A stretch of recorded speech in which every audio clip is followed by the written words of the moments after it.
My country people, now what for politics? So, see me see you, koro. People go dey lie. Una see result oh, you see they come out oh, you see the presidential one oh, we see they see am say they come out. All the wuru wey they do. Me want say I dey want to judge this one for court. Oh yeah, make una listen, Jerry. Show the slide with in the figure 1 with the 5 states where we did the polls for governorship. Yes, they were in Abia, Kano, Kwara, Rivers, and Lagos. We did the first round of polls in November, first week of November, and all the people that we said were in front, all the 5 names are there, from Alex Oti down to Governor Sanwo-Olu, finished up being declared winners. We did a second round of polls for Rivers State and Lagos, and still came up with those people being ahead. But later on, we can go into controversies regarding how the elections were conducted in each of the states and things like that. But let's go to figure 2, which attempts to show that although we had governorship elections in multiple states, they actually conducted them in a different way. What this figure shows is that 24 hours after the elections, an app foundation went onto the Inec IREV to see which of the governorship elections already had almost all the polling unit results up. And I must commend some states like Oyo, Ogun, Nasarawa. You can see that about 1, 2, 3, 4, 5, 6 states had over 90% of their results up. So meanwhile, some other states were operating a different system. They were holding back results. So at the bottom, you see people like Kano, Taraba, Rivers that were holding back results and only published 75%. Now, if everybody had published 100% almost immediately, there would be no controversy. Same for the presidency. So let's go over to the presidency, figure 3. This is your post-mortem. Figure 3 for the presidency shows, if you can show figure 3 here, that just shows because we always did results by zones. We made predictions by zones. And almost all the predictions in the Northeast, APC and PDP. PDP had the most votes in line with our predictions. Northwest, PDP and APC. Southeast, Labour Party. South, Labour Party. But the figures in red are the ones that are a little bit worthy of comment. So everything else was in line with our predictions. The one in the red under North Central, you can see Labour Party finished up getting fewer votes in the North Central than APC, which is what our polls indicated. And then for the Southeast and South, yes, Labour Party got the highest votes as our polls predicted. But the figures in red at the bottom tell a story that total number of votes was very low in those 2 zones, and that makes a difference. And then finally in the Southwest, the figure in red, Labour Party, our polls showed they would come in second in the Southwest. They finished up coming third. But we can come to the sort of controversy surrounding results in Lagos and so on later. So, then if you go to figure 4, which shows the results of all the states. The print is tiny, but that just lists all the states and lists all the votes gotten by the top four candidates. And on the extreme right, we introduced something which was the percentage turnout in each state. The figures are small, you cannot see them well, but they range from something like 39% and come all the way down to as low as 15%. But the important thing to note is that on the right-hand side, we pointed out that APC, according to Inec results, got between 25% and 29.9% in 8 states. It's important to bear that in mind because those are 8 states which they just crossed the 25%. So you also have to look at what happened in those states. Let's go on to the next slide. 5.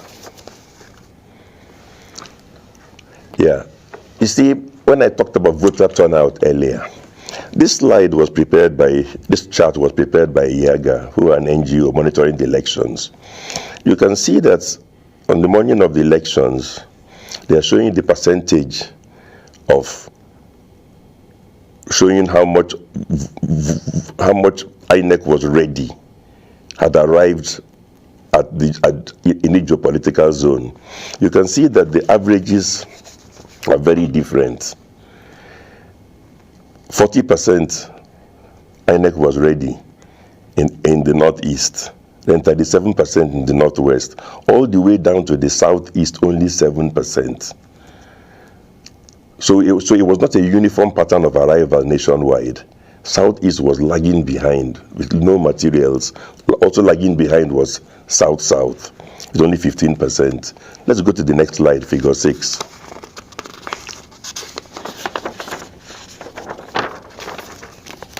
Yeah, this shows you that by 9:30 a.m.,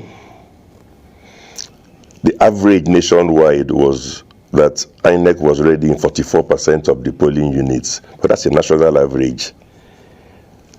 Very high in the southwest, 67% were ready, the polling units. Again, southeast was kept down at 11%. So INEC did not turn up. Followed by south, also at the lower end, 32%. Now, all things being equal, if INEC arrives late somewhere, but people still get a chance to vote, then the figures you look at in terms of the percentage turnout will reassure you that it didn't make a difference. So let's go to figure 7. That shows, again, the percentage turnout. Figure 7, please.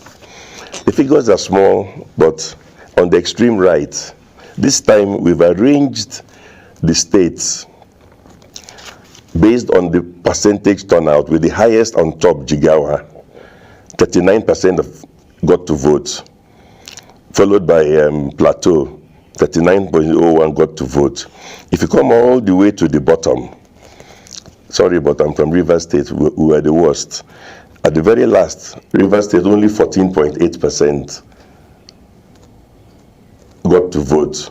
So you can see that I drew a line somewhere which was just 25%.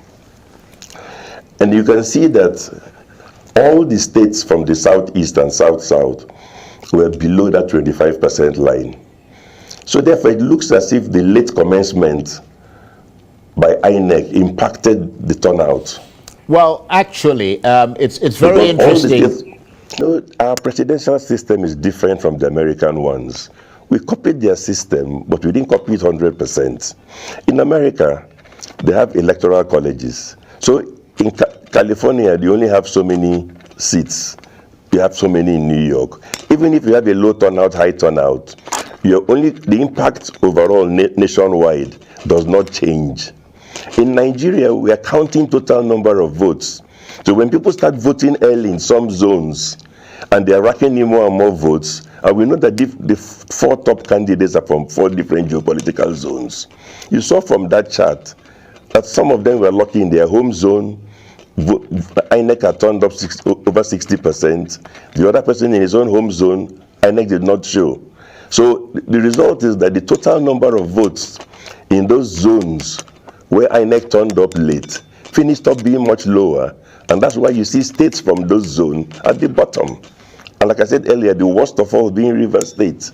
So if the candidate is strong in those states in the southeast or south-south, they get handicapped because voting there began late and with a low overall turnout. Conversely, if a candidate is lucky in his own zone, is from the northeast, he started voting very early, his people get a chance to come out in large numbers and vote.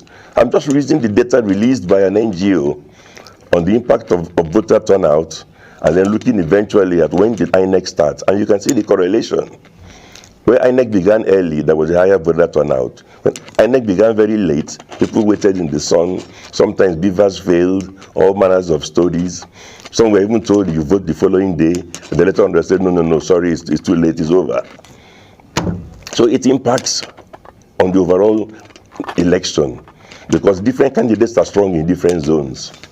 Actually, I'm not sure we've seen it, but you were suggesting something along the lines of the falsification of results in Rivers State. I'm wondering whether you see any pattern or similarity to what we saw at the weekend in Adamawa State? And I might be jumping the gun here because I'm not sure. I was looking at your figure 16, and I don't think we've actually seen that. But in any case, the impression we're getting is that you were commenting quite a lot on Rivers State, and I'm wondering whether you see a pattern or a similarity to what we saw at the weekend in Adamawa State there. You know, let's be careful, because when we talk about similarity, I would say did Inec staff or the persons appear to have done the wrong thing. Some people say that there's no similarity because in the case of Adamawa, it was a case of the wrong person doing the wrong thing. Whereas in some other states in the presidential elections, it was the right persons doing the wrong thing. But please excuse me, should the right person or a wrong person do the wrong thing? Nobody should do the wrong thing. So as far as I'm concerned, wherever any member of Inec did something wrong, appears to have falsified results, changed the results, there's a name in the bottom corner, Inec as an institution and the federal government of Nigeria should be interested in getting those people to make a statement to the police. Let the person tell you that. Perhaps he will surprise you that when he gave in the result sheet, there was no alteration. They bring in forensic experts to go and check who altered the results. But we should be in the business of making sure that everything that was done is credible, not to just wrap complaints under the table, under the pretext that in some states the wrong thing was done by the right person, whereas in Adamawa the wrong thing was done by the wrong person. Yeah, have you been to the Inec IREV to see what happened in the presidential election in some states? There was impunity there, there's impunity here. Look, we have to get serious in this country. We have to tackle all issues of impunity. It's no use saying that you tackle it only in Adamawa State. What is the difference? I agree that in Adamawa was particularly embarrassing. But guess what? Perhaps they took a cue from those at the center who handled the presidential elections. And that was why the last interview I had with you, which was before the governorship elections, said the danger was that people are going to go out there and try all kinds of things. Don't you see that in some states they refuse to upload the results? Why would states be having elections in different manners? We have to go back and hold people accountable. If people falsified result sheets, their names are there, they should take statements. So everybody should be held accountable, not just Adamawa. Yes. In fact, when he made those promises, I also clapped for him. I also praised him. Wonderful innovations brought in that will help achieve transparency. Now, please put up figure 8, because there was also a press release by Inec. It's there on figure 8, where they gave the same assurances that all the results will be uploaded. If you put up figure 8, you will see that on the right, go to Inec IREV today. I went there today. On the right-hand side is an example of what they uploaded. What did they upload? Access denied. How can you promise to upload something for us to see each polling unit, and what you go and post there this morning, 7 weeks after the presidential election, is access denied? Go to figure 9. And this is not the only one. Please go to figure 9. So it's one thing to promise something, it's a different thing to do the opposite. You look at figure 9. On the left, what do we have? What they uploaded on Inec IREV. On the right is a copy, the blue copy from a polling agent, which has real results. You see Labour Party 137. On the left, everything was changed to 0. And there's no evidence of overvoting, because if you look at the number of voters, it is in line with what Beaver said. So why would you reduce all the votes to 0 and post on Inec IREV and tell us to accept it and go home? Go to figure 10.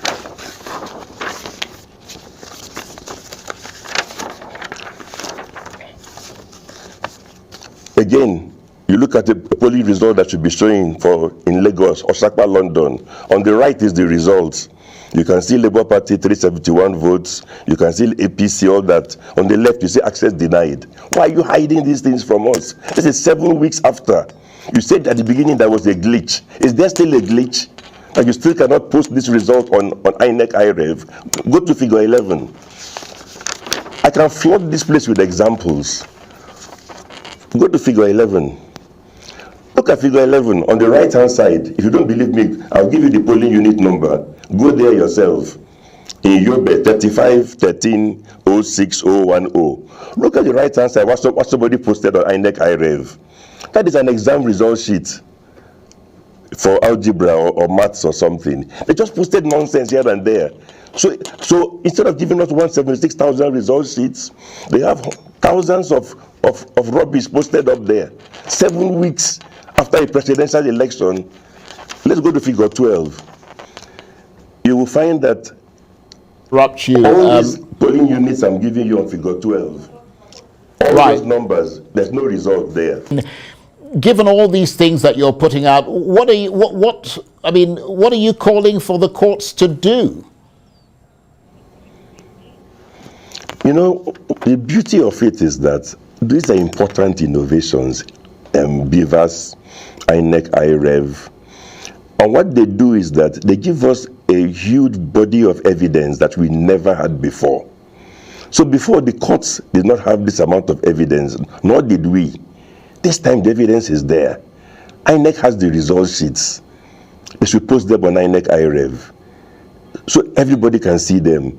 Indeed, it's the winner of the election that should be particularly interested in saying, please post every single polling unit results. Let us tally them together and show you that I won. Why would they be hiding the results 7 weeks after the elections? Well, in fairness to the person who won the election, there's no evidence that he's saying to INEC, hide the results. So that's not entirely fair. Agree. Yeah, there's no evidence that he's saying that. I'm saying he should join us in the call. Right, okay, I see what you mean. Everybody should join us in the call for transparency. Everybody, why would people who won or lost not want the real results to be published on Inec IREV as promised by the Inec chairman? If it's the person that won that should want it published the most to prove that everything was all right. Yes, actually, I have to say that you have... And if you go to figure 16... Yeah, you have a point there. But very, very briefly, because we're out of time and we have to move on. Go to figure 16, please. And I will end. I'm prepared to just sum up, show you an example. If you go to figure 16, on the right-hand side, you have it to show you the level of complaint that some of us have seen. And I'm not a candidate. On the right-hand side, you see a polling agent result from Rivers State. APC has 12 votes. The word is there in 12. Labour Party has 588. The words are there. On the left-hand side, posted on Inec IREV, they've changed Labour Party from 588 to 0, and increased the APC from 12. The word 12 is still there on the left, but the figure has jumped up to 170. Is this how they finished up having the highest number of votes in Rivers State? If you make this kind of adjustments, perhaps they didn't even get 25%, because you have jumped from 12 to 170. Why reducing the other guy from 588 to 0? Well, on that note... These are serious things that have to be investigated. Right, well, that's why it's gone to the courts, and presumably the lawyers will be able to present whatever evidence they have.